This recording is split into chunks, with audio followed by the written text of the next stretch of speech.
परी जी, क्या मैं इस हरी घास के घर में हमेशा रह सकती हूँ?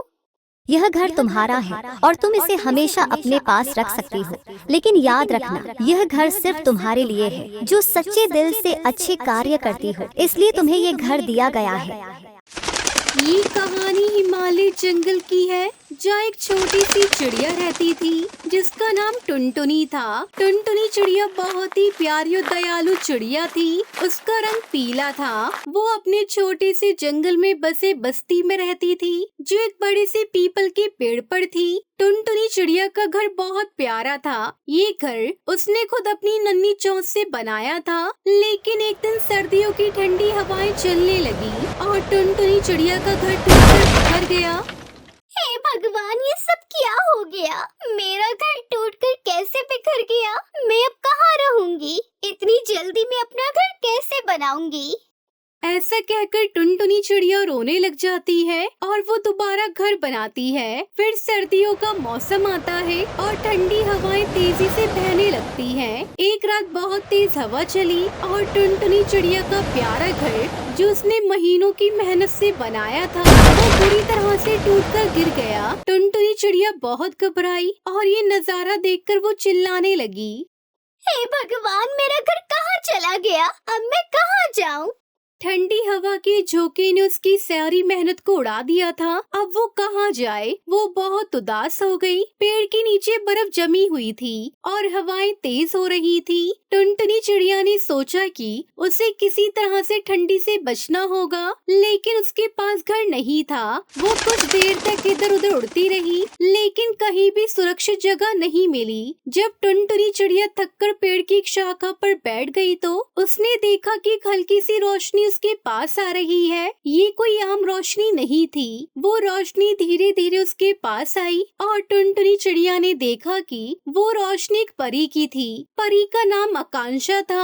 आकांक्षा परी ने मुस्कुराते हुए टुनटुनी चिड़िया से कहा, तुम दुखी क्यों हो छोटी सी चिड़िया? मुझे बताओ तुम्हें क्या परेशानी है? टुनटुनी चिड़िया ने दुखी मन से कहा, मेरा घर टूट गया है और मुझे नहीं पता कि मैं कहाँ जाऊँ। ठंडी हवाएं और बर्फ ने मुझे बहुत परेशान कर दिया है। मेरा घर टूट के गिर गया, इसलिए मैं बहुत परेशान हूँ। आकांक्षा परी ने उसे समझाया। तुम घबराओ मत टुनटुनी चिड़िया, मैं तुम्हारी मदद कर सकती हूँ। मैं तुम्हें नया जादुई मजबूत घर बनाकर दे सकती हूँ। फिर आकांक्षा परी ने अपनी छड़ी घुमाई और फिर एक जादुई मंत्र पढ़ा। चमत्कारी ढंग से घास से बने खूबसूरत छोटे से घर की नींव तैयार हो गई। धीरे धीरे वो घर बड़ा होने लगा और आखिरकार टुनटुनी चिड़िया के लिए एक अद्भुत घर बन गया। ये घर घास से बना हुआ था, लेकिन उसका रूप और आकार इतना प्यारा था कि टुनटुनी चिड़िया की आंखें खुली रह गई। घर के अंदर नरम घास का बिस्तर था और दीवारें इतनी मजबूत थी कि ठंडी हवाएं भी अंदर नहीं आ सकती थी। ये सब देखकर टुनटुनी चिड़िया ने परी से कहा, ये घर तो बहुत सुंदर है, लेकिन ये जादुई है ना परी? आकांक्षा परी मुस्कुराई और बोली, हाँ टुनटुनी चिड़िया, यह जादुई घर है, लेकिन तुम इसका हमेशा ध्यान रखना और इसे अपने दिल से संजो कर रखना। इस हरी घास के घर का बहुत ध्यान रखना। तुम हमेशा इस घर में खुश रहोगी। आपका बहुत बहुत शुक्रिया परी, जो आपने मेरी इतनी मदद की। मैं आपका ये एहसान कभी नहीं चुका पाऊंगी। टुनटुनी चिड़िया बहुत खुश हुई। उसने अब तक किसी भी घर को इतना सुंदर सुरक्षित नहीं देखा था। वो खुशी खुशी उस नए घर में रहने लगी। ठंडी हवा बर्फ की कोई भी चिंता उसे अब नहीं थी। वो घर में आराम से सोती और दिन में आसपास के पेड़ों के पास खेलती। उसके नए घर में रंग बिरंगे फूल और छोटे छोटे पेड़ लगे थे। यहाँ तक कि पेड़ पौधों के आसपास भी जादुई चमक दिखाई देती थी। एक दिन टुनटुनी चिड़िया ने परी से पूछा, परी जी, क्या मैं इस हरी घास के घर में हमेशा रह सकती हूँ? आकांक्षा परी ने मुस्कुराते हुए कहा, यह घर तुम्हारा है और तुम इसे हमेशा अपने पास रख सकती हो। लेकिन याद रखना, यह घर सिर्फ तुम्हारे लिए है जो सच्चे दिल से अच्छे कार्य करती हो, इसलिए तुम्हें ये घर दिया गया है। अब टुनटुनी चिड़िया का जीवन बहुत बदल चुका था। वो अपने नए घर में पूरी तरह खुश थी। ठंडी हवा और बर्फ से डरने की कोई वजह नहीं थी। वो छोटी सी चिड़िया अपनी जिंदगी का हर पल खुशी से जीने लगी थी। लेकिन टुनटुनी चिड़िया कभी नहीं भूलती थी कि ये जादुई हरी घास का घर उसे परी ने दिया था और उसने हमेशा अपनी मेहनत और अच्छे कामों से उसका आदर किया। अब वो और उसके जैसे कई पक्षी उस घर में आराम से रहते थे और परी की मदद से उन्होंने ठंडी से बचने के लिए एक नया घर बना लिया था। फिर आकांक्षा परी ने टुनटुनी चिड़िया को एक बात समझाई। सच्चे दिल से की गई मदद हमेशा अच्छे परिणाम लाती है। अगर तुम किसी की मदद करो तो तुम खुद भी खुश रहोगे। इस जादुई घर की तरह जीवन में भी अच्छे कामों का एक अद्भुत परिणाम होता है। टुनटुनी चिड़िया ने परी का धन्यवाद किया और अब वो अपने नए हरी घास के घर में खुशी से जीवन बिताती रही, ये याद रखते हुए कि अच्छाई और दया से ही जीवन में सबसे बड़े तोहफे मिलते हैं। और इस तरह टुनटुनी चिड़िया का जीवन जादुई तरीके से बदल गया और वो हमेशा अपनी परी से मिली बातों को अपने जीवन में लागू करती रही और खुशी खुशी टुनटुनी चिड़िया अपने जादुई हरी घास के घर में रहने लगी। चंदनपुर नाम का खूबसूरत गांव एक छोटी सी नदी के किनारे था। वहाँ बंटी नाम का एक कबूतर अपनी माँ टुनटुनी के साथ रहता था। जब वो छोटा था तभी उसके पिता की मृत्यु हो गई। आजा बेटा, नाश्ता कर ले और फिर स्कूल जा, देर हो रही है, मुझे भी कुछ करना है। ऐसे नहीं माँ, मैं इसे नहीं खाऊंगा। मुझे ये रूखी रोटी अच्छी नहीं लगती। मैं तो दूध के साथ खाऊंगा। मुझे दूध भी चाहिए। बेटा, दूध हमारे यहाँ नहीं है। अच्छा रुक, मैं अभी पड़ोस में सेठ के यहाँ जाकर देखती हूँ, उसके यहाँ दूध होता है। टुनटुनी सेठ के यहाँ जाती है और कहती है, भैया कालू, मेरे बंटी को दूध के बिना खाना अच्छा नहीं लगता है। मुझे एक गिलास दूध रोज दे दिया करो। उसके बदले में तुम्हें हमारा काम भी करना होगा। मुन्ने की माँ बीमार रहती है और हम बर्तन धोने के लिए एक बाई की तलाश कर रहे हैं। ऐसा करो, तुम दोपहर को मेरे बर्तन धो दिया करना और उसके बदले में मैं तुम्हें दूध और कुछ रुपये भी दूंगा। ठीक है भैया। इसी तरह जंगल में सबका एक दूसरे से कनेक्शन जुड़ा होता है। नगद रुपयों की बजाय सामान और काम करके काम चलाया जा सकता है। टुनटुनी दिन भर मजदूरी करती और जब मजदूरी नहीं मिलती तो जंगल में ही जिस किसी का काम मिलता तो कर लेती। तुम कितनी कमजोर हो गई हो माँ। जब मैं बड़ा हो जाऊंगा तब मैं तुम्हें कुछ भी काम नहीं करने दूंगा। मेरा राजा बेटा नौकरी करके रुपए लाएगा और मैं रानी की तरह बैठकर राज करूंगी। अच्छा माँ, मुझे एक अच्छी सी कहानी सुनाओ। फिर टुनटुनी उसको अच्छी अच्छी कहानियाँ सुनाती थी। बंटी कबूतर आराम से सो जाता था। किसी किसी दिन ऐसा होता कि खाने के लिए कुछ भी नहीं होता तो टुनटुनी खाना नहीं खाती और बस बंटी को ही खिला देती। माँ, मेरे साथ खाना खाओ। बेटा, मेरे पेट में दर्द हो रहा है, मैं खाऊंगी ना तो बीमार हो जाऊंगी। खाने से तो और भी तकलीफ बढ़ जाएगी। बंटी कबूतर पानी लेने के लिए किचन में जाता है। जब वो दाल का भगोना खोलता है तो चौंक पड़ता है। अरे, ये तो बिल्कुल खाली है। अब समझा, माँ के लिए कुछ बचा ही नहीं है। जो कुछ था उसने मुझे खिला दिया और अपने लिए बहाना बना रही है ताकि मुझे पता न चले और मैं आराम से खा लूं। उसकी आंखों में आंसू भर आते हैं। इन मुसीबतों के साथ बंटी बड़ा होता जाता है। उसकी शहर में नौकरी लग जाती है। उसके बाद उसकी शादी हो जाती है। टुनटुनी चिड़िया भी शहर में आकर कुछ दिन रहती है। बहू पिंकी उसका जीना हराम कर देती है। उस पर बहुत उल्टा सीधा आरोप लगाकर बंटी के कान भरती रहती है। मैं माँ को कितना समझाती रहती हूँ कि अच्छे कपड़े पहना करो, थोड़ा अच्छा रख रखाव रखा करो। आखिर आप एक अधिकारी हैं, आपसे मिलने वाले लोग आते हैं तो इन्हें देखकर कहते हैं कि आपने एक नौकरानी रखी हुई है। ये हमारी जानबूझकर बदनामी कराती हैं। हाँ, तुम ठीक कह रही हो। हमारा स्टैंडर्ड है और ये उसको गिराने में लगी हुई है। इससे तो अच्छा है कि ये गाँव में जाकर रहें। माँ, गाँव में रहो, मैं आपका खर्चा भेज दिया करूँगा। बेटा, अगर मेरे रहने से तुम्हारी बदनामी होती है तो मैं गांव में रह लूंगी। मैं तुम्हारा खर्चा लेकर क्या करूंगी?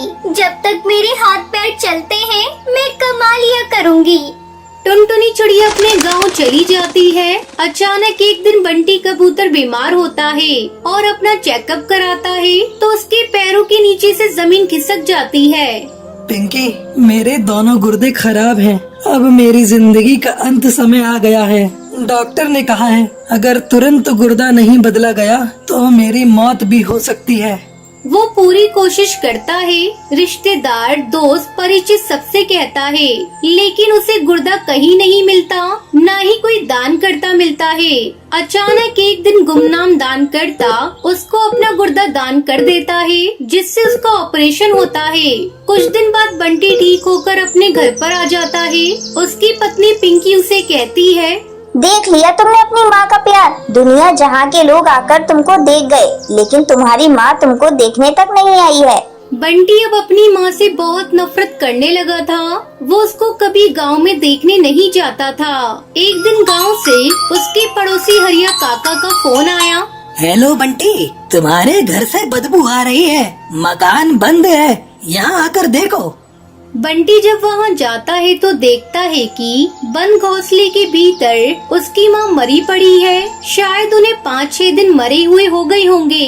वो बीमार हो गई थी। उसकी देखभाल करने वाला कोई नहीं था। वो स्वाभिमानी थी। वो किसी का एहसान लेना नहीं चाहती थी, क्योंकि उसके गांव के कुछ पक्षियों ने कहा था कि तुम इधर उधर मारी फिरती हो, तुम्हारा जवान बेटा तुम्हारी मदद नहीं करता, जरूर तुम में ही कोई कमी होगी। बंटी कबूतर माँ का अंतिम संस्कार करके घर आता है तो पड़ोस के सभी पंछी जमा होते हैं और वो बंटी को धिक्कारने लगते हैं। बंटी, हम तुम्हें ऐसा नहीं समझते थे। तुम्हारी खातिर चाची ने पूरी जिंदगी मजदूरी की और अपने शरीर का खान पान का भी कभी कोई ध्यान नहीं रखा। तुम सब भूल गए। कौन इतना करता है? तुम्हारी पत्नी ने उन्हें शहर से लड़ झगड़ कर भगा दिया और कोई माँ होती तो तुमको देखने तक नहीं जाती, लेकिन उन्होंने तो अपना गुर्दा तक तुम्हें दे दिया। ये बात सुनकर बंटी को जैसे करंट लगा। क्या मुझको गुर्दा देने वाली मेरी माँ थी? तभी तो वो तुमको देखने नहीं जा सकी। उसने डॉक्टर से कह दिया था कि मेरे बेटे को मत बताना कि गुर्दा मैं दे रही हूँ, नहीं तो वो बेचारा मेरी कमजोर हालत को देखते हुए गुर्दा नहीं लेगा। मैं चाहती हूँ कि मेरा बेटा ठीक ठाक रहे। मेरा क्या है, मैं तो मरने को ही बैठी हूँ। बंटी की आंखों से आंसू बहने लगे। अब वो बहुत पछता रहा था। ऐ भगवान, मैंने कैसा अनर्थ किया जिस माँ ने अपना सुख नहीं देखा और मेरे लिए अपनी जिंदगी कुर्बान कर दी। उस माँ को अंतिम समय में अपने पास भी नहीं रख सका। उसे याद आया जब वो बचपन में अपनी माँ से कहता था कि जब वो बड़ा हो जाएगा तो उसे कमा कर खिलाएगा, तो माँ कहती थी कि उसकी नौकरी लग जाएगी तो वो रानी बनकर राज करेगी। अब बंटी बहुत पछता रहा था। वो जोर जोर से रो रहा था। माँ, मैंने तुम्हारे साथ बहुत गलत किया। अपने नालायक बेटे को माफ कर देना माँ, मुझे माफ कर देना। मैंने तो तुम्हें एक दमड़ी तक नहीं दी और तुमने फिर भी मेरे लिए जिंदगी कुर्बान कर दी। मैंने तेरे साथ दुश्मनों सा बर्ताव किया माँ, मुझे माफ कर देना माँ, मुझे माफ कर दे। वो सर पटक पटक कर रो रहा था, लेकिन अब सिवाय पछताने के क्या हो सकता था।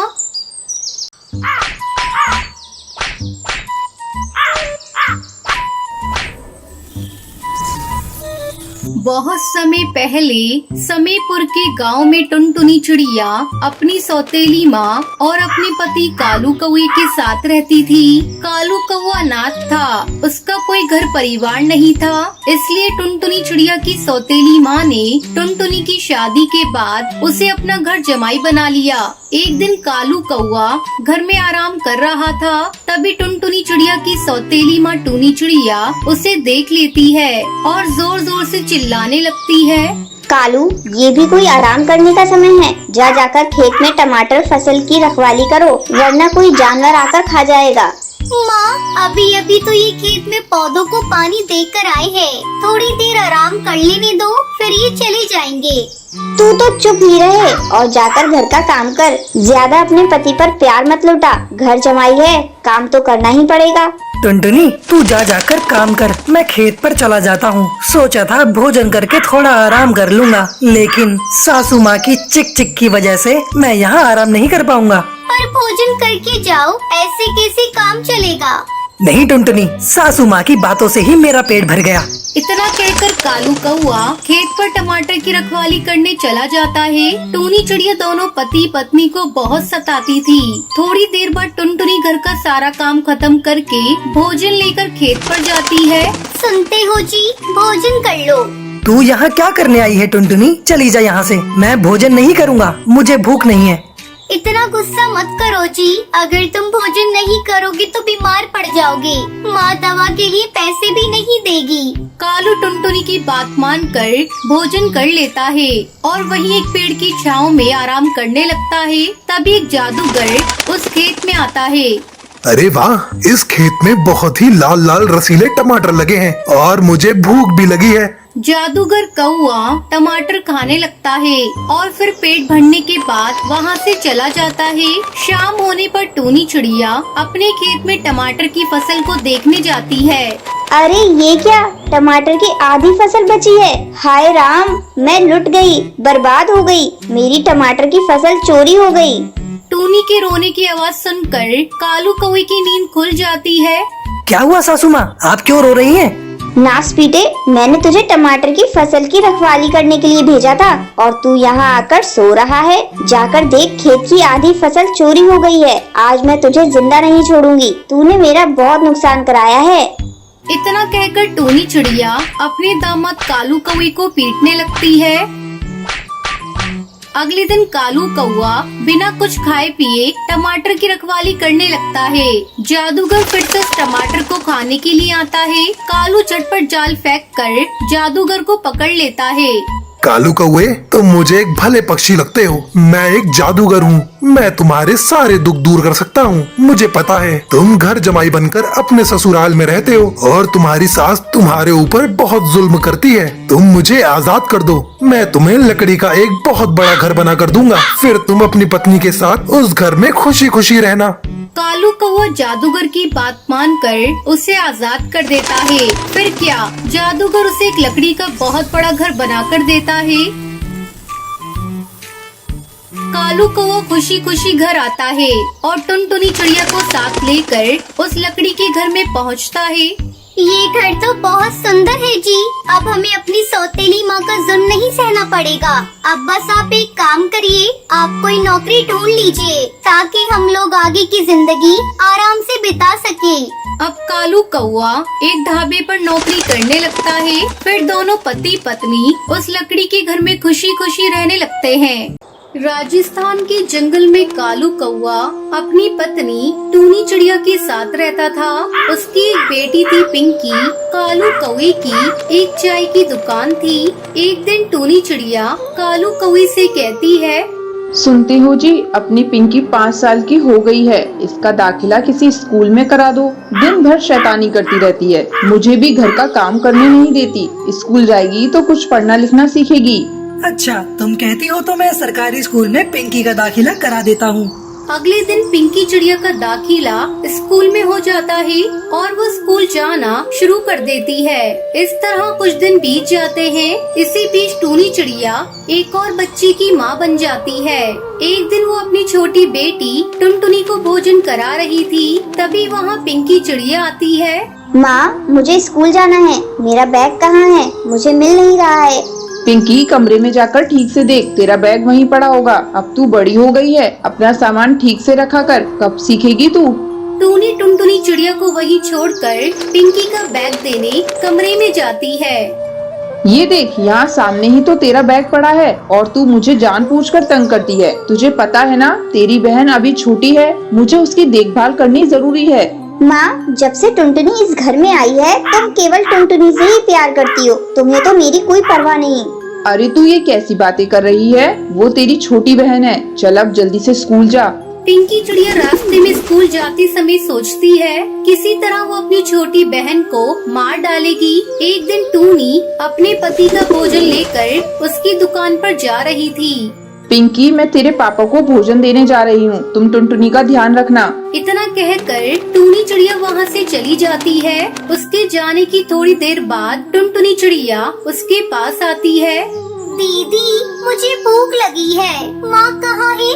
तूने मुझे फिर से दीदी कहा। कई बार मैंने तुझसे कहा है कि तू मुझे दीदी मत कहा कर। चल भाग यहाँ से। इस तरह 2 साल गुजर जाते हैं। एक दिन अचानक सीढ़ियों पर से गिरकर टूनी चिड़िया की मौत हो जाती है। माँ, क्या हुआ तुम्हें? उठो ना माँ, तुम कुछ बोल क्यों नहीं रही हो? माँ, क्या हो गया तुम्हें? दीदी, माँ को क्या हो गया है? तू मनुष्य है, ये सब तेरे ही कारण हुआ है। तेरे ही कारण मेरी माँ की मौत हुई है। इतना कहकर पिंकी अपनी बहन टुनटुनी को जोर जोर से पीटने लगती है।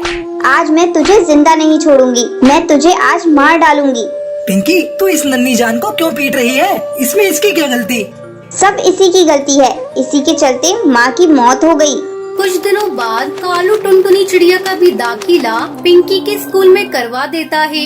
दोनों बहनें अब साथ ही स्कूल जाने लगती हैं। पिंकी चिड़िया अब भी उससे बहुत नफरत करती थी। एक दिन जब पिंकी स्कूल जा रही थी, तब एक चील उस पर हमला कर देता है। अपनी जान पर खेलकर टुनटुनी पिंकी की जान बचाती है।